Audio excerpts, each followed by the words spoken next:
How to get $80 Delta coupon code. Let's get started. Launch your preferred browser. Over here, you're going to find the search box. Type in Delta Airlines coupon code and then search for it. Different website links will appear.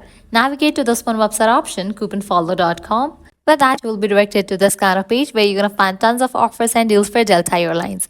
Just scroll down and check out the offers. $250 off, $300 off, $350 off, and many more. Here towards the offer that you want to grab, just click on it. With that, you're going to get the code for it. Now I can copy the code. Make sure you check the expiration date of the code, whether it is valid or not. If it is valid, you can click on redeem at Delta. You will be directed to the official website of it.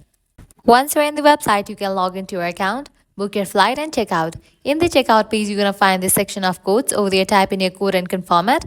With that, you're going to get the discount.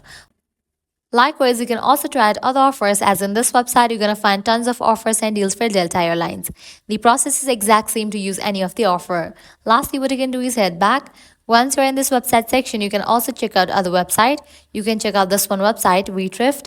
This is also the legit website where you're going to find tons of offers and deals for Delta Airlines. So this way you can easily get up to $80 working coupon code for Delta. At the end, if you guys find this video helpful, don't forget to like, share and subscribe to our channel. Thanks for watching.